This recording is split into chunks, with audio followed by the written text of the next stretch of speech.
Bienvenido, buenas noches. En instante nada más, el dirigente Eduardo López, para hablar de, obviamente, esta realidad que nos afecta y mucho, esto es, qué pasa con la educación en la Argentina, y un saldo lamentable en el día de hoy, una tragedia y una consecuencia de la inacción, de la inoperancia, yo decía, de la desidia, de cuando hay un desinterés y cuando se busca confrontar desde la ignorancia directamente.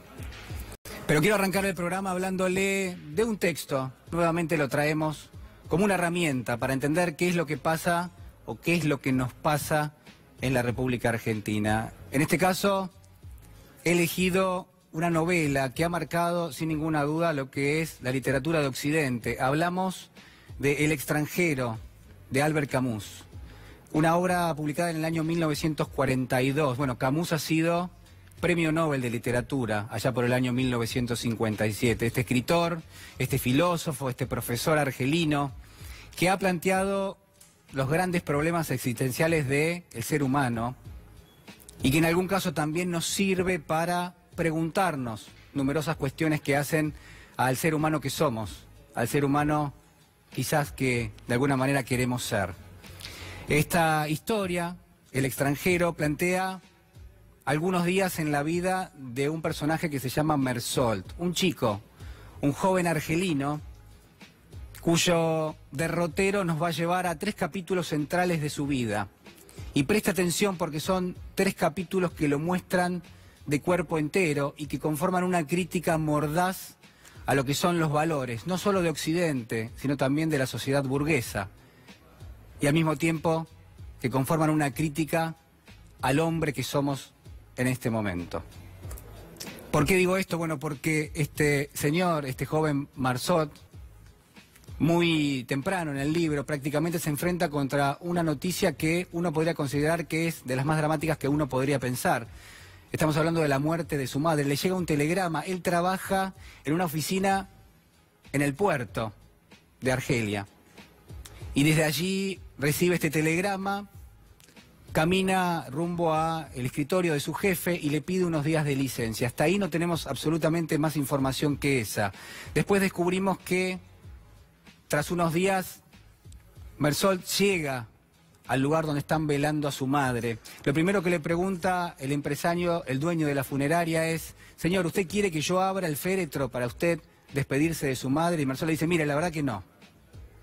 Pero además, lo que tomamos nota es que Mersault se queja del calor que hace en ese momento, en ese lugar. Se queja de que no puede fumar directamente frente al féretro.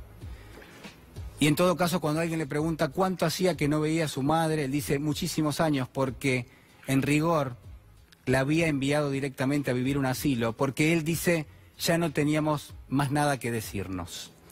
Cuando Mersault regresa a su ciudad, a su lugar de trabajo, se encuentra accidentalmente con una ex compañera de trabajo. Y comienza una relación, y este es el segundo capítulo, yo le diría prácticamente, en esta vida, donde construye quizás una relación sentimental, pero donde no hay ningún signo de que él realmente siente algo por ella. Nos metemos en esa historia y descubrimos que él prácticamente le declara su intención de casarse, pero al mismo tiempo le dice: ¿sabes qué? No te quiero, no te amo, no siento nada por vos, pero podemos casarnos si querés. Y uno empieza a detectar que hay algo en Mersault, en este personaje, que tiene que ver con la indiferencia, que tiene que ver con la extrañeza, con aquello que lo rodea y que no llega a tocar lo que es su intimidad, que no llega directamente a alcanzarlo bajo ningún aspecto. Y Albert Camus nos hace saltar directamente a un tercer capítulo donde este mismo personaje, Mersault, empieza a cultivar una amistad con una persona que se llama Raymond y que a su vez tiene un enfrentamiento con bandas, estamos hablando de Argelia, con bandas de gente que, bueno, tiene extracción árabe. Y solidarizándose con este chico Raymond, nuestro personaje Mersault prácticamente se ve enfrentadas con esta banda y termina matando a uno de ellos, termina asesinándolo. Lo que dice Camus o le hace decir directamente a Mersol es un día de mucho calor, me duele la cabeza, el sol me deslumbra, no puedo ver bien. Saca un revólver y termina con la vida de una de las personas. Es indolente a lo que le está pasando. Solamente lo hace y ni siquiera sabe por qué lo hace. Son las 3 etapas que dibuja Albert Camus en El extranjero. Y yo le diría que quizás si tuviese que agregar un cuarto capítulo de esta historia es directamente cuando Mersol, frente a un tribunal que lo acusa de este asesinato, recibe, y en este sentido Camus obliga directamente al absurdo, en esta posición que tiene la justicia, decía, recibe la acusación de no haber llorado frente al féretro de su madre, de haberle mentido a una mujer en una relación extramatrimonial diciéndole que quería casarse con ella pero que en realidad no la amaba, y de haber asesinado también a una persona solamente porque le dolía la cabeza y solamente porque el sol en aquel momento lo estaba deslumbrando. Este es el argumento que utiliza Albert Camus para dibujar la historia de El extranjero, un extranjero que no hace referencia a una extracción, a una nacionalidad, sino que está dibujando la vida de una persona a la cual todo lo que le pasa alrededor le es extraño, y por eso él es extranjero de su propia vida, pero también de lo que lo rodea, es extranjero de los demás, pero también de lo que le pasa en forma cotidiana. En este absurdo que dibuja Albert Camus, yo le diría que hay algunas cuestiones que son centrales y que nos tocan a cada uno, sin ninguna duda. Por ejemplo, el absurdo de la vida, del día a día, esto que nos es siniestramente familiar, pero también este absurdo del hombre moderno, que en muchos aspectos se ve transigido, se ve forzado por varias fuerzas, valga la redundancia, por aquello que le es cotidiano, por aquello que de alguna manera le resulta en muchos aspectos extraordinario, por aquello que le es en algún punto predecible. La vida tiene cuestiones que son predecibles, pero también tiene cuestiones que son inexplicables. Y si uno tomase esas 4 fuerzas y las juntase, resultaría que hay algo del caos, que hay algo del azar, que hay algo de lo aleatorio que nos toca en el día a día. Mire, hay también sin ninguna duda en esta historia de Albert Camus una crítica mordaz. Yo le decía, hay una crítica a los valores que maneja la sociedad burguesa.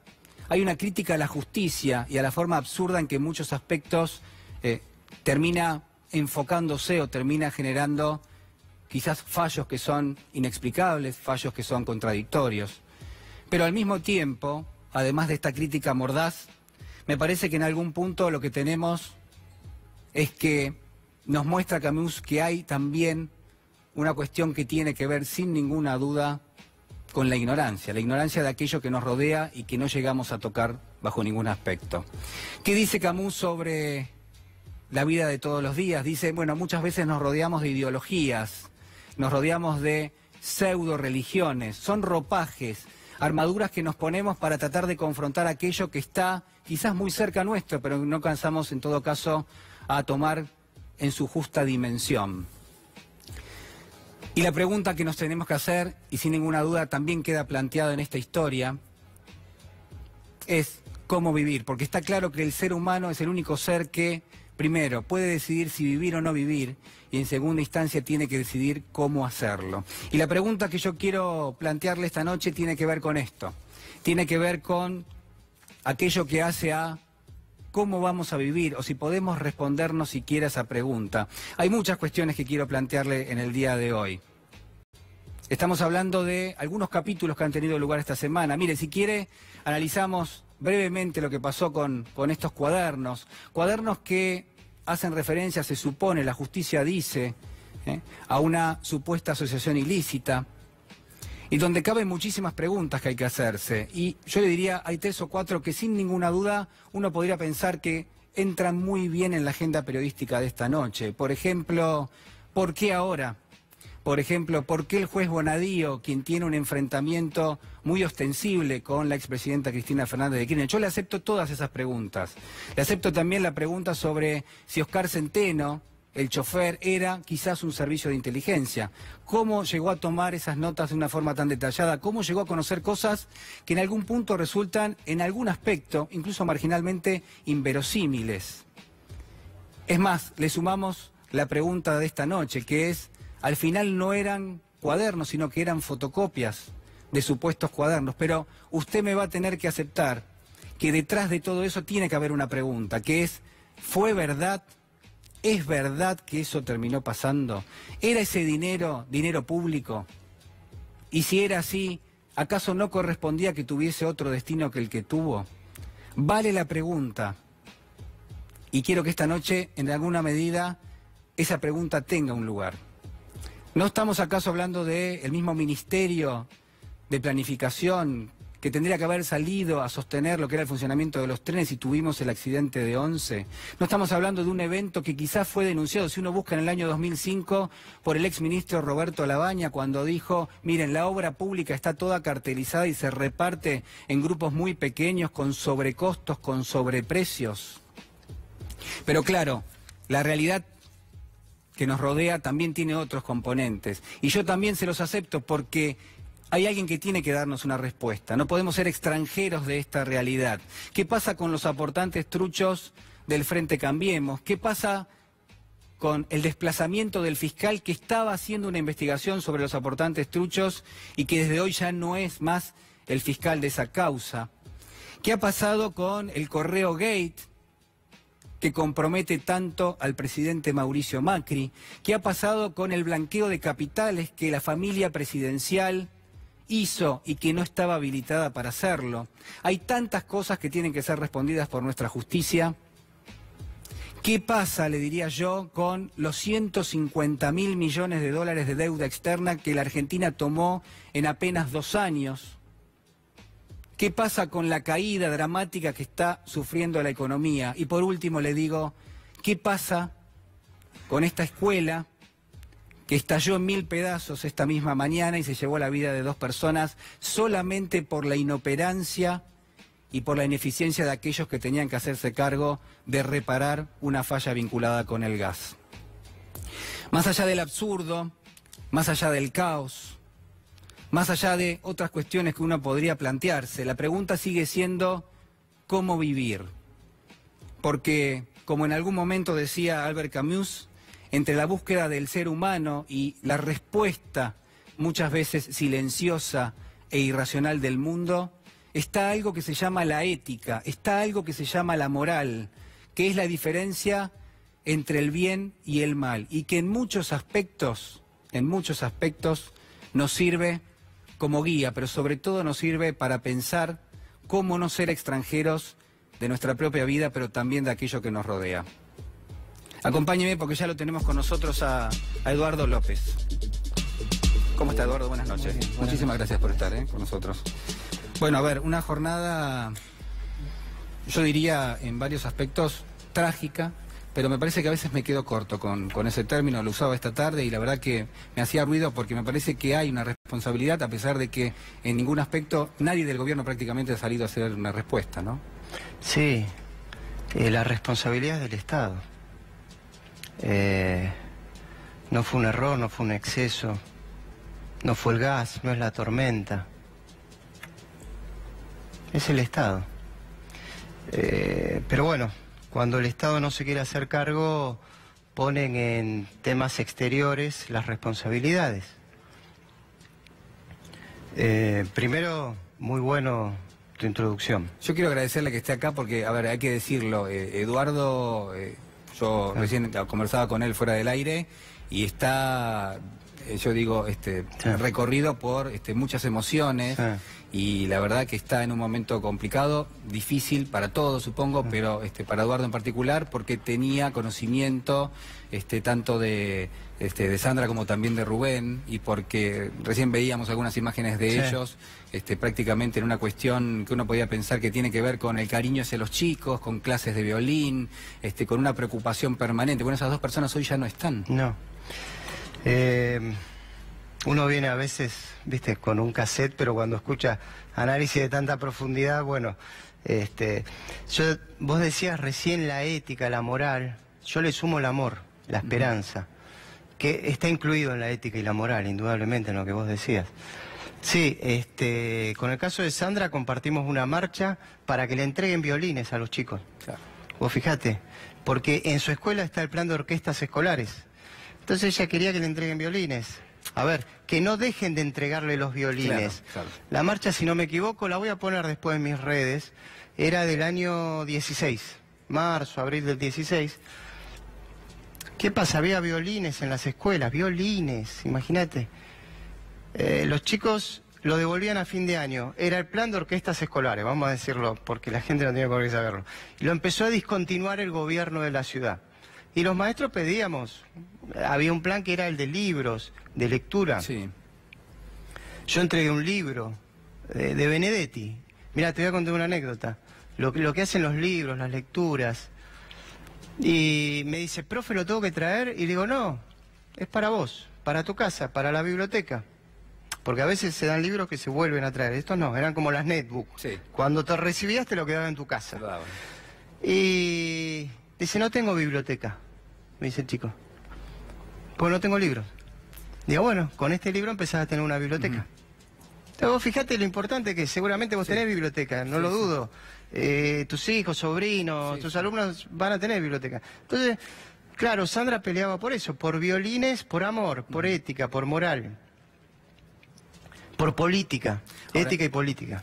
A ver, yo decía más temprano, la verdad es que en algún punto hay una situación de desidia, sobre todo porque acá lo que se verifica es que había una denuncia, que había un escape de gas, que había un consejo escolar que tenía que hacerse cargo, y la verdad que todo el caso muestra muy claro cómo trabajan los docentes hoy, cómo en alguna medida hacen mucho más de lo que les corresponde, y cómo, por ejemplo, este accidente, yo lo llamo accidente ahora pero digo, esta tragedia termina ocurriendo porque ellos van más temprano al colegio, preparan las instalaciones, estaban preocupados por esta fuga de gas y terminan encontrando lo que es la muerte. Y la verdad que lo que me asombra y me preocupa y te lo quiero preguntar es que nadie del gobierno haya salido a dar una explicación, porque acá está claro que hay una cuestión de negligencia. Entonces, digo, ¿cuál es la respuesta que ustedes están esperando? Los gobiernos conservadores en general desprecian la educación a los docentes. Desde Figueroa Alcorta esta parte. Hay un discurso de Figueroa Alcorta muy bueno en el maltrato que le daba a los docentes, en aquel entonces, a principios del siglo pasado, maestras irigoyenistas. Sí. Decía, los maestros le ponen ideas a los chicos para los cuales no están preparados, ni por sus antecedentes ni por sus recursos. Es decir, nosotros, ¿qué idea tenemos? O sea, la visión del docente como alguien que es disruptivo en la vida del chico y que no tiene por qué serlo. Exactamente, no tiene, para los conservadores las cosas son así. Y la educación tiene que enseñar a los maestros que son así. Hoy hay un status quo que no tiene que ser de alguna manera... El hijo del barrendero siempre va a ser barrendero. Para los maestros las cosas están así. Por eso no decimos sos distraído, sino estás distraído. Si sos, sos. Si sos pobre, sos pobre. Si estás pobre es otra cosa. Podés dejar de estarlo. Bueno, Sandra indudablemente abrevaba en estas aguas, donde las cosas no son así, están así, quería cambiarla. Quizás solucionando el tema, ya no con un alambre, sino con sus tripas, con sus venas. No es que se atan con alambre, las maestras atan los problemas con sus nervios, con sus venas. Claro que necesitamos que los gobernantes vengan, pero ya no esperamos muchos de ellos. Lo mismo te digo, del pueblo lo tenemos, estuvo el pueblo. Estuvo el pueblo. Hay una historia de amor entre la comunidad educativa y los docentes que nunca la van a ver los gobernantes. El lunes en las escuelas van a estar las maestras, las Sandras. No van a estar ni la gobernadora, ni el ministro, ni el funcionario. Los políticos y sobre todo los conservadores salen en la tele diciendo que le importa la educación. Pero no entran a la cocina a ver cómo solucionan el tema del gas para darle la leche a sus alumnos. En esa situación murió Sandra. En esa situación, queriendo calentar la leche antes del horario. Nunca lo va a hacer un funcionario. Es elocuente. Eso es ético, eso es político y eso es amor. ¿Qué tan importante es? Trato de extrapolar esto y de llevarlo a una cuestión que tiene que ver con las políticas, ¿no? Porque obviamente estamos hablando de la Argentina en un sentido más bien amplio. Digo, ¿qué tan importante es hoy la educación pública en la Argentina y para el gobierno, teniendo en cuenta que ha sido históricamente un factor de movilidad social, creo que el único que de alguna manera sigue siendo parte del sueño argentino. Hay un sueño americano, hay un sueño argentino, era el inmigrante que llegaba a la Argentina y que con la educación pública podía pensar en su hijo o en su nieto con un título universitario. Digo, ¿eso sigue existiendo en la Argentina? Sí, pero no los gobernantes.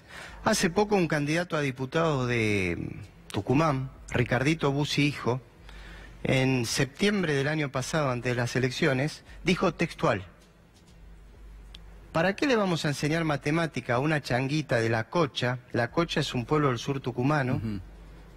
¿Para qué le vamos a enseñar matemática a una changuita de La Cocha si total va a terminar trabajando la tierra? Es decir, el hijo del barrendero va a ser barrendero. ¿Para qué literatura? ¿Para qué violines en Moreno? A ver, ¿para qué? Si no tomás la educación como ascenso social. ¿Para qué? Si lo que quiere, por ejemplo, le decía el ministro Esteban Bullrich, lo dijo, es que formemos personas que vivan en la incertidumbre de no tener trabajo y aprendan a disfrutarlo. Ahora, eso es un grado de cinismo realmente importante. Pero se jactaba, lo aplaudieron, tenía como yo el cosito acá, hacía una especie de stand-up, y dice, tenemos que tener educadores que formen en la incertidumbre, alumnos que se eduquen en la incertidumbre de no tener trabajo y aprendan a disfrutarlo. ¿Para qué le vamos a enseñar matemática a una changuita de La Cocha? ¿Qué hacía la dictadura? Y no nos dejaba enseñar a María Elena Walsh. Claro. No. A ver, discontinuaron lo de violines, discontinuaron los libros, discontinuaron Conectar Igualdad. ¿Qué quieren? Mano de obra barata, lectoescritura comprensiva y que salgan a ser repositores de un supermercado. Por eso el año pasado quería mandar a los chicos de quinto año a hacer pasantías. No, en quinto año tienen que estudiar. Claro. No pasantías. Pasantías a los del secundario de escuela del Estado. Escuelas privadas no.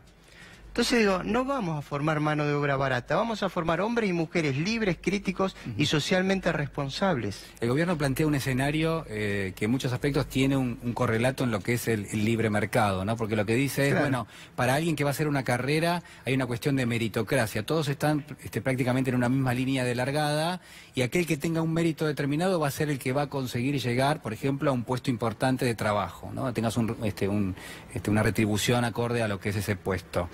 ¿Te parece que es un planteo, de alguna manera, que encierra algún tipo de... No sé, yo no digo de mala intención, pero sí que claramente, digo, no está fomentando lo que es la igualdad social? No, claro. Eso cristaliza la desigualdad por un tema. No están todos en la misma línea de largada. Vamos a seguir con esta metáfora. O sea que el mérito no es una forma que uno podría pensar que es justa para tratar de alguna manera premiar a alguien por la carrera que termina haciendo. Es decir, hay una persona hoy en la Argentina o un chico que está en un colegio privado y que tiene muchísimas más chances de lograr un buen puesto de trabajo que alguien que está en un colegio público, quizás en alguna provincia, por ejemplo. ¿Eso claro, puede ser? Yo te digo, el esfuerzo, el talento, es importante. Es importantísimo. Siempre. A mis hijas, estudiá, esfuerzo. Y tienen biblioteca, todo. Te lo hago en estas imágenes. Nosotros tenemos alumnos que corren descalzo y sobre el empedrado. A esos chicos les decimos estudiá, corre. No es quédate tranquilo porque estás descalzo. Está descalzo, que corra, que se esfuerce. Y tenemos chicos que vienen en zapatillas y tienen asfalto. No le decimos esperá que llegue el que viene. No, corre, esforzate. Lo que nunca puede hacer un maestro es ponerse en la línea de llegada y decir que el que llegó primero, que va a ser el que tiene zapatilla y corre sobre el asfalto, se esforzó más que el otro y premiarlo. El esfuerzo, el talento, el mérito, se ve en un contexto. ¿Me explico? Lo que hacemos los padres, digamos, es bueno en matemática, te sacaste 9, No, vos te podés sacar 10. Pero Eduardo, hay una cuestión que es individual, como plantea el gobierno, donde cada uno va por su lado y de alguna manera, si llegaste, sos, por ejemplo, el gobierno que hiciste tanto con el emprendedorismo, ¿no? La figura da la sensación de que siempre es la del emprendedor, un tipo que es solitario, un tipo que de alguna manera se hace a sí mismo en muchos aspectos, un tipo que es exitoso. Esa es la figura icónica que propone el gobierno. Digo, ¿no tendría que haber una política colectiva, digamos, que incentive a grandes grupos a tratar de lograr lo que son los objetivos? Sí, pero primero, yo no le regalo a la derecha el esfuerzo, el levantarse temprano y el estudiar, porque eso lo hacen las Sandras, ¿eh?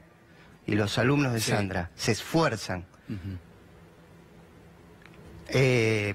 A ver, otra imagen te voy a dar. Para ser campeón de windsurf, tenés que esforzarte. Sí. Pero necesitas olas. No puedes ser campeón mundial de windsurf en la laguna de Chascomús. Alguien te tiene que ayudar. El Estado son las olas. El Estado son las olas. Y el esfuerzo está que vos puedas barrenar bien esas olas. A ver, te pongo otro ejemplo. El mito es que el dueño de Facebook o el, ¿cómo se llama? Mark Zuckerberg, o el de Internet, bueno, ahora se me van los nombres porque no es un buen día para mí. Bueno, no, estaban ahí en un garaje, inventaron Internet, en cambio, estos planeros. No es así. Sí. Mark Zuckerberg en África no inventaba Facebook. Mark Zuckerberg... Sí, Bill Gates, ahí está. Tampoco en África. No, por más que esté, no era un genio en África. Sí. O sea, es decir, está el Estado. Sí. ¿Qué pasa? Justo nacieron en Estados Unidos que empezaron a desarrollar la Internet, el complejo militar industrial norteamericano. Son producto de un contexto. Exactamente. Aparte es muy inteligente Bill Gates. Es muy inteligente. Pero son dos cosas. Lo que invisibiliza a la derecha es la ola. A ver, yo tengo alumnos, los divido a la mitad. Digo, ustedes van a pescar y ustedes también. Vengan mañana, el que más pescado me trae le pongo un 10 y el que menos 0. Tengo que ver si el que va a pescar tiene caña, anzuelo, carnada y no va al riachuelo, porque va a pescar poco. Y si el otro tiene, es decir, las condiciones objetivas, si el otro tiene todo, gomón y va a la laguna de Chascomús. Entonces, a los dos les tengo que exigir. Ahora, no me voy a comer el verso que el que viene con más pescado porque tiene gomón y tiene una laguna donde hay pescado, es mejor que el otro. Es mejor si se esforzó. Sí, claro. Ahora, ¿qué tiene que hacer un buen maestro? Pelear para que todos tengan gomones, carnadas, anzuelos y pedir que pesquen bien. Bueno, mira, ahí me parece que cometiste un error, porque en rigor no es una incumbencia del maestro, no debiera ser una incumbencia del maestro. El Estado tendría que garantizarse todos los recursos para que todos lo tengan y en todo caso... hacer el trabajo del maestro es guiarlos en ese camino, ¿no? Es que ya parto de la base que no lo hace, por todo lo que decía antes. Que ya partís de la base de que tenés que pelear primero los recursos para dárselos. Imagínate, con Sandra nos encontramos pidiendo las netbook, es decir, pidiendo el anzuelo, la carnada y la caña. La netbook, no es que ella espera que vengan todos con su netbook. ¿La educación es gasto, Eduardo? No, es inversión. Y garantiza la igualdad de oportunidades. Y ese esfuerzo y ese estudio, yo no me pongo atrás de eso. Los planeros son la oligarquía argentina, esos vivieron del Estado. Te hago el conteo. Acumularon con el genocidio a los pueblos originarios la renta argentina, las tierras. ¿Cómo? ¿Cómo? ¿Levantándose temprano y ordeñando las vacas? ¿Te pregunto? No. Le sacaban con las Remington del Estado a los pueblos originarios y se la dieron a 100 familias. Entre ellas a los Bullrich, Luro, Pueyrredón. A los Blanco Villegas. ¿Cómo se llama el ministro de Trabajo de la provincia de Buenos Aires? Marcelo Villegas. ¿Sabés cómo es el apellido completo? Marcelo Blanco Villegas.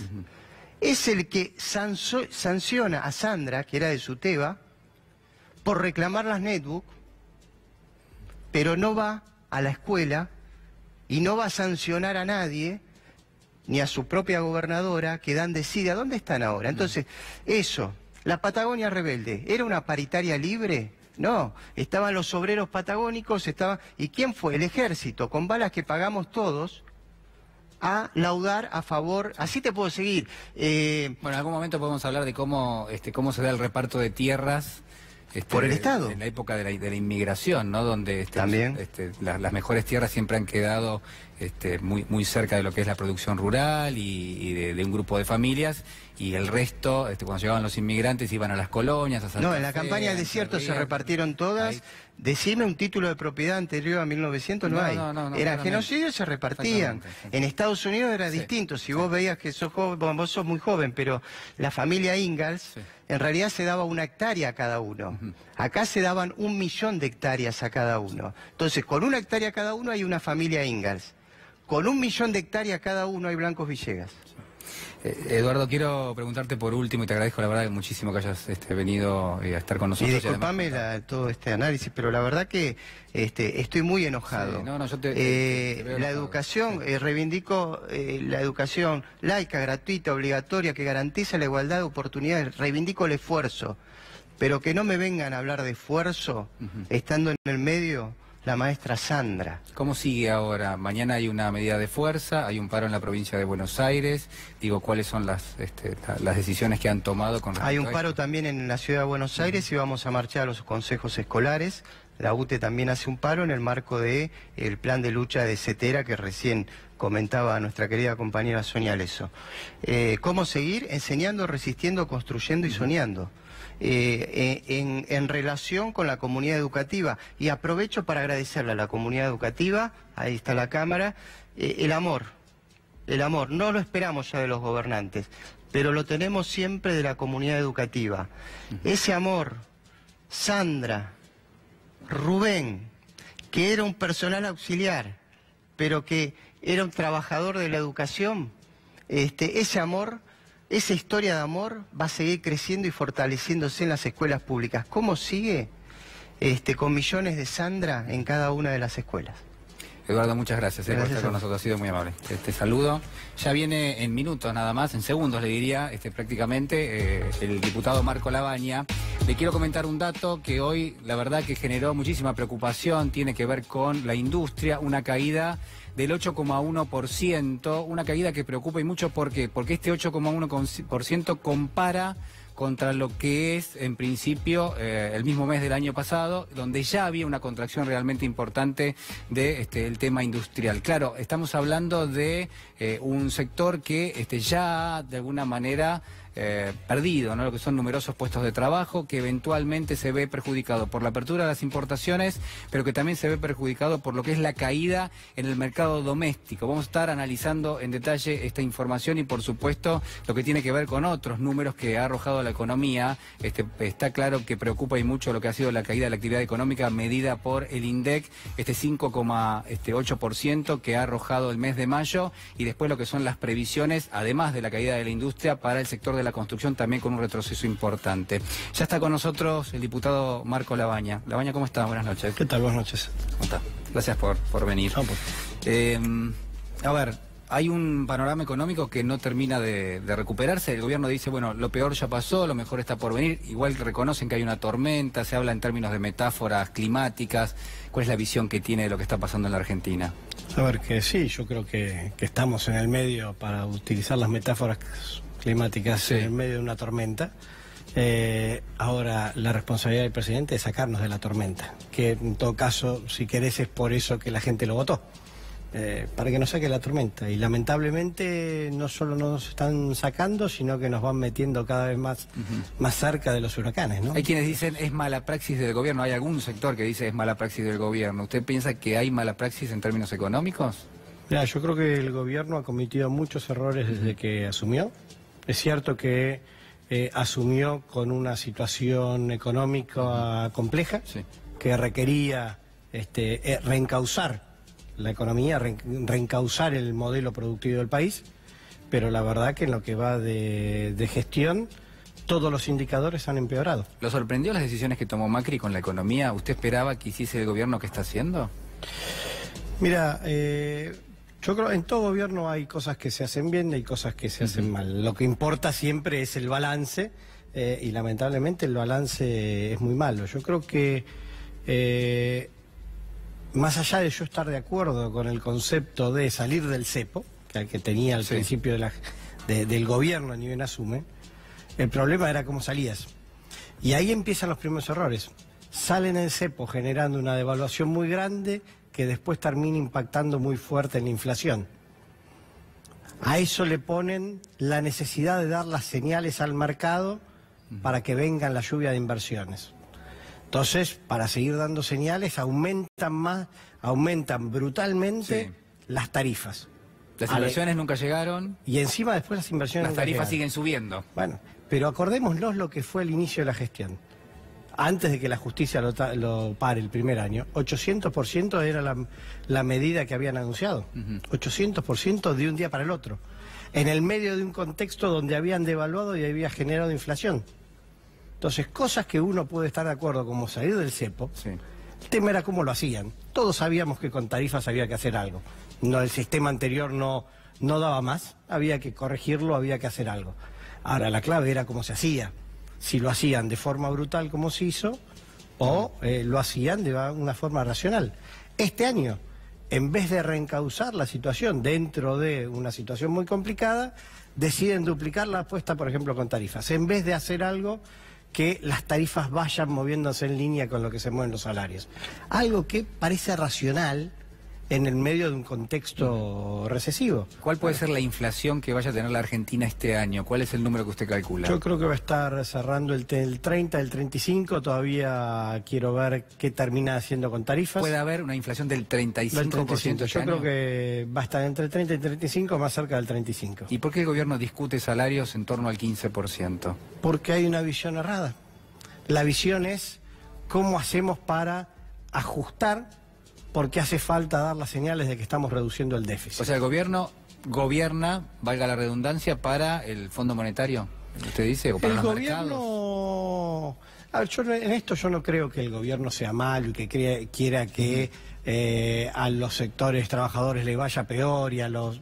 Pero busca un mérito que... Yo creo que el gobierno confía en darle las señales al mercado que los sectores más ricos, si se quiere, de la economía, ganen plata, porque eso va a generar que inviertan y esa inversión va a generar que todos seamos felices porque de pronto vamos a tener trabajo. El famoso efecto derrame. Digo que en Argentina eso no funciona. Tenés una economía donde estás muy basada en la pequeña y mediana empresa, el comercio, el mercado interno. Digo, si vos descuidás toda esa parte, si vos descuidás la industria como se está descuidando, y nunca vas a poder salir del deterioro social en el que estás. Y vas a terminar, que yo creo que es el error que está cometiendo grande el gobierno, cada vez más en una economía para pocos y cada vez menos centrado en lo productivo, en lo laboral, y más centrado en lo financiero, en lo especulativo. ¿Hay marcha atrás? Es decir, ¿uno puede destruir sectores de la economía como la industria, por ejemplo, o algunas pequeñas y medianas empresas, y eso se reconstruye rápidamente o después lleva mucho tiempo? A ver, nosotros acá tenemos una ventaja, si se quiere, dentro de la desgracia que ha pasado. Nosotros tenemos un empresariado, sobre todo un empresariado pyme, que sobrevive. Sabe de estos ciclos. Pero no sería lo ideal. Se adapta. No, desde ya que no es lo ideal. Porque digo, el golpe permanente hace que uno de alguna manera pierda el aliento y dice, bueno, yo ya no invierto más. La prueba de cuál es el deterioro o el no invertir, lo ves en lo que te pasó desde 1974 hasta ahora. Pasaste de 4% de la población bajo la línea de pobreza que tenías en 1974 a hoy estar en 32%. Sí, 32. Digo, ahí hay un deterioro social. Y ese deterioro social se te da porque te falta trabajo. Vos no estás generando los puestos de trabajo que necesita hoy tu sociedad. Por eso cada vez tenés más los planes, que los planes son herramientas absolutamente necesarias para contener este 30% de pobreza, pero no es inclusión social. Un plan social es una contención. Si vos querés hacer realmente inclusión, que tiene la educación como base fundamental, como decía antes Eduardo, tenés que a su vez tener trabajo. Es educación, trabajo, ahí está la verdadera inclusión social. Si no, lo que estás haciendo es ir tapando baches. ¿Qué pasa con la deuda externa? Yo decía recién, bueno, el gobierno reconoce, el Ministerio de Hacienda, 90.000 millones de dólares en los últimos 2 años, pero se le suma el préstamo del Fondo Monetario y la deuda que se ha registrado por las letras del Banco Central. Digo, hay una cuestión de Yo digo, falta de responsabilidad en el manejo de la deuda externa. Yo creo que sí. Y si querés te sumo un dato también complicado. Que cada vez esa deuda, la deuda en moneda extranjera, la deuda en dólares, cada vez es más grande. Entonces, cuando vos tenés una devaluación como la que tuviste hace poco... Es más difícil de pagar. Es mucho más difícil de pagar. Vos fijate que lo dio a conocer el día de ayer o anteayer, si no me equivoco, la relación deuda-PBI, ¿no? Que es el gobierno, a mí es un ratio que no me termina de convencer. Claro, pues es el tamaño de la economía y el tamaño de la deuda. Le daba 59,3%, primer trimestre. Sí. Hoy estamos en 74,3%. Ah, es terrible. ¿Por qué? En el medio, más allá del crecimiento de deuda, tuviste una devaluación muy grande. Y cada vez esa deuda te pesa más, cada vez te cuesta más, cada vez tenés que sacarle más al déficit primario, que es el déficit sin intereses, para poder pagar intereses. O sea, cada vez vos tenés que hacer un recorte más importante de lo que es tu gasto, donde están las políticas públicas, está, digamos, el gasto social, porque de alguna manera te comprometiste a hacerlo, pero al mismo tiempo cada vez es más difícil hacerlo porque cada vez pagás más de intereses financieros. Vos fíjate, tanto se critica el déficit fiscal del gobierno anterior. El gobierno anterior se va con un déficit fiscal de 5,1. Hoy estamos en 4,9.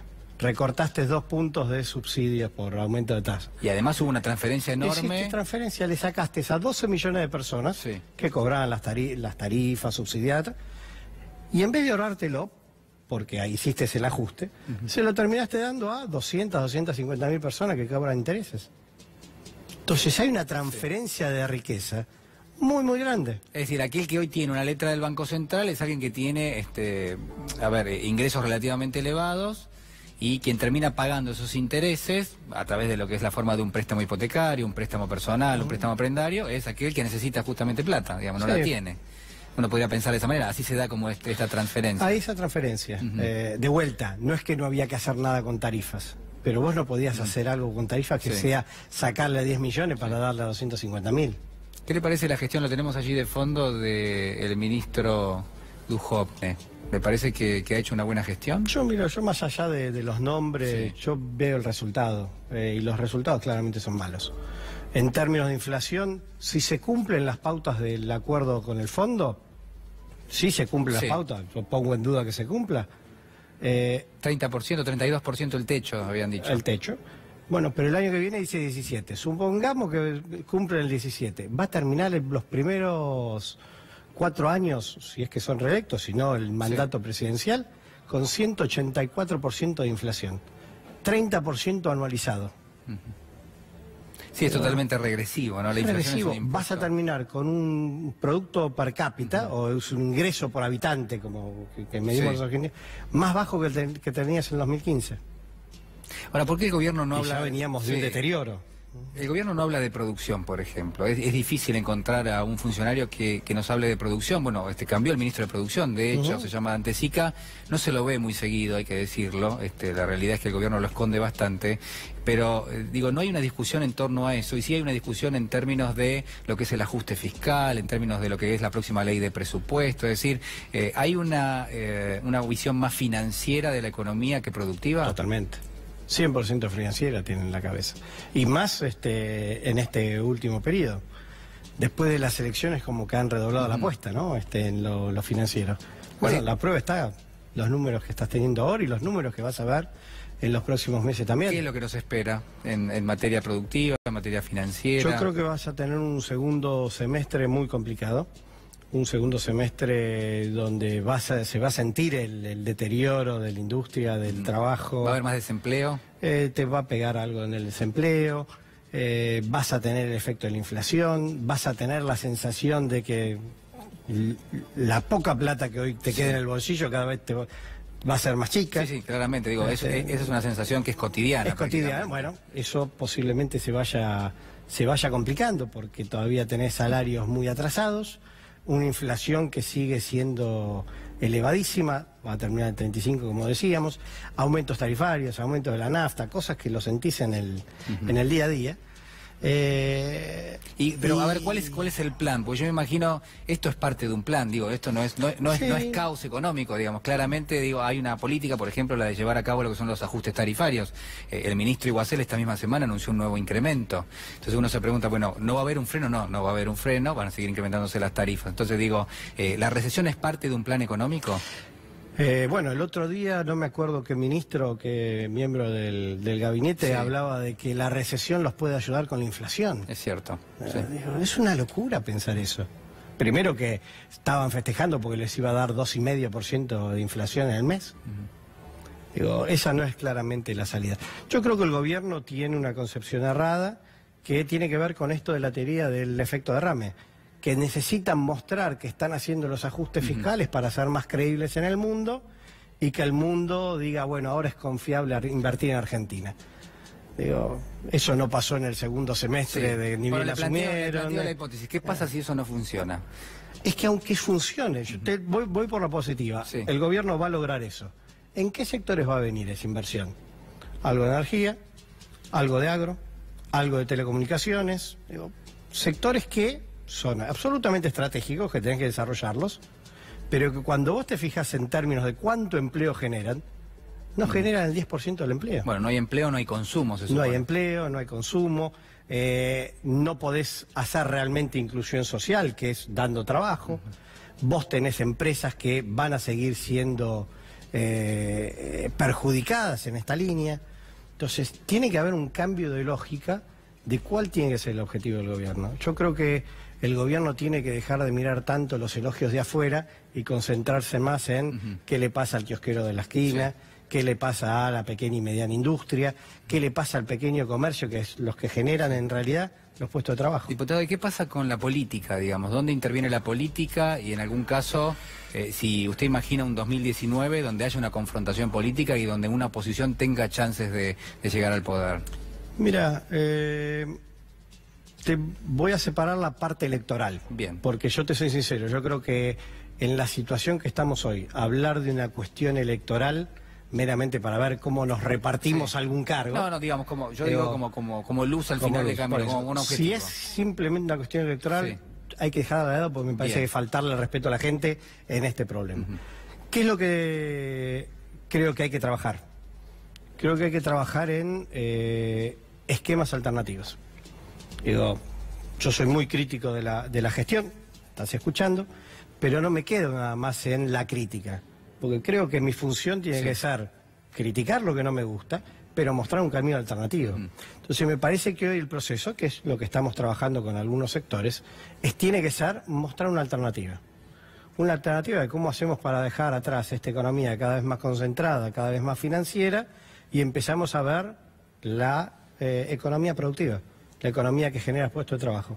Y en esa línea creo que, por lo menos con algunos sectores de el peronismo que trabaja con los gobernadores, el peronismo federal, el Frente Renovador, algunos otros sectores, estamos trabajando en eso, en generar alternativas.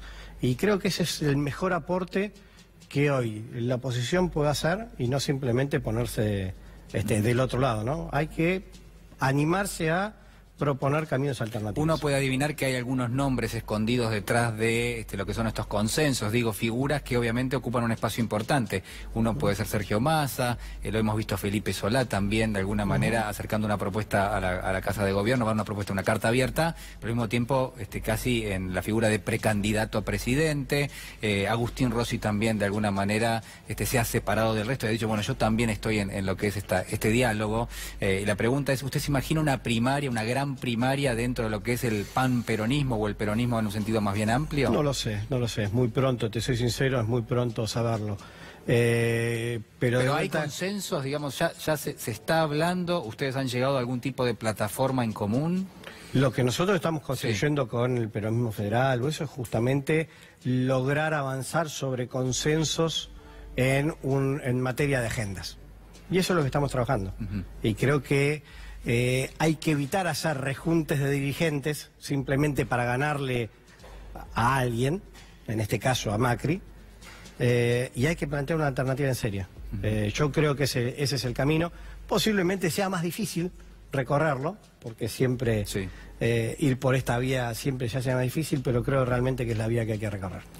La ministra de Desarrollo Social, Carolina Stanley, en los últimos días prácticamente anunció, por un lado, que el presidente de la Nación iba a ser candidato en las próximas elecciones, pero al mismo tiempo, en el fin de semana, trascendió que van a enviar comida directamente por 300 millones de pesos a lo que es la provincia de Buenos Aires. Hay una emergencia alimentaria en el país, en un sector como la provincia de Buenos Aires. ¿Hace falta mayor cantidad de política en términos sociales en la Argentina? Sí, desde ya.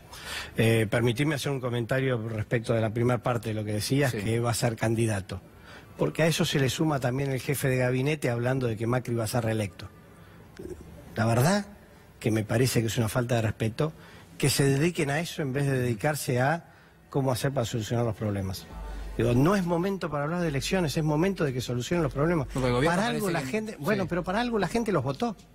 Que se hagan cargo y solucionen los problemas. Pero el gobierno después parece que no ve los problemas, ¿no?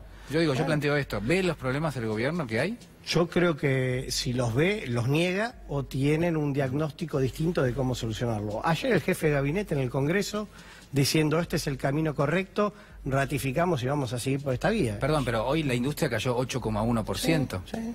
Digo, y no es una caída, usted lo sabe perfectamente, digamos, no es una caída habitual. Digo, en cualquier país del mundo tendría que salir un ministro de Economía a dar una explicación. Miren, la verdad que cayó 8,1% por esta razón, pero es extraordinario, no va a volver a pasar. Nosotros, yo al menos del día de hoy no he visto a nadie. No, es porque no está esa situación. Y te vuelvo, si querés, a la parte de girar fondos para la provincia en términos de emergencia alimentaria. Ahí tenés la mejor prueba de que la situación está muy mal. Si la situación está bien, no necesitas mandar más plata a los comedores, porque los comedores cada vez tienen menos chicos porque hay trabajo, tenés ingresos. Y hoy es todo lo contrario. Hoy cada vez tenés más chicos que van a los comedores. Sí, cada casi vez 2 millones de chicos comen en los colegios hoy. Y hay muchos de los chicos, que esto lo hablábamos el otro día con Daniel Arroyo, hay muchos de los chicos que no están registrados en las estadísticas. Porque las estadísticas, ¿qué te dicen? El cupo que tiene la provincia en los comedores. Muchos chicos se quedan a comer y no están registrados. Y no están registrados porque la provincia no aumentó el cupo. Pero cada vez más chicos, cada vez se quedan más para comer las dos comidas, digo, y eso hay que solventarlo. Y yo creo que hay una emergencia alimentaria. Hay una emergencia alimentaria ya que viene del año pasado, porque este crecimiento de la gente que va a los comedores ya se viene dando desde el año pasado. Y este año claramente se está empeorando. ¿Qué pasa en las familias, en aquellas familias que dependen de las pequeñas y medianas empresas? ¿Qué pasa con aquellos que lo que están viendo es que no llegan a fin de mes? Digo, ¿cuál es el panorama que les espera para los próximos meses? A ver, me encantaría poder darte poder darles una visión optimista, pero la verdad que no va a ser de acá a fin de año, por lo menos. ¿Las pymes no van a poder recuperar actividad económica? A ver, las pymes, si vos no recuperás el mercado interno, no vas a recuperar la pyme. Por eso que nosotros hinchamos tanto con recuperar el consumo, el tema de las tarifas, el tema de sacarle el IVA a los alimentos. Digo, porque son los que te alivianan un poco el bolsillo. No es la solución, pero te alivianan un poco, lo que te permite dar un poco de aire. Eso le permite a la pyme vender. Vos pensás que las pymes, las pequeñas y medianas empresas, el 95% solo le vende al mercado interno. Claro. No exportan, no tienen ingresos de afuera, le venden solo a lo que nosotros consumimos todos los días en el día a día. Si vos no le das a alguien que consuma, la pyme no le va a poder vender a nadie, la pyme no va a poder contratar un trabajador o no va a poder mantener a los trabajadores. Ahí es donde hay que poner el foco. Diputado, quiero hacerle la última pregunta y le agradezco muchísimo por estar con nosotros. El gobierno apuesta a llevar a cabo lo que es un recorte de 300.000 millones de pesos en la ley de presupuesto para el año que viene. Y dice, bueno, vamos a necesitar a algunos sectores que se sienten a dialogar con nosotros. ¿Ustedes del Frente Renovador se van a sentar a dialogar con ellos? A ver, primero vamos a ver qué viene en el presupuesto, porque por ahora tenemos muchos comentarios, muchas cosas que se firman con el fondo que después dicen que no, ejemplo, retenciones, que en el fondo firmaron que iban a parar la baja de retenciones y después dicen que no, que iban a seguir con los aumentos tarifarios, pero ahora los desdoblan en varios, con lo cual todavía no se sabe bien cómo va a venir el presupuesto. Yo creo que el presupuesto hay que discutirlo muy a fondo.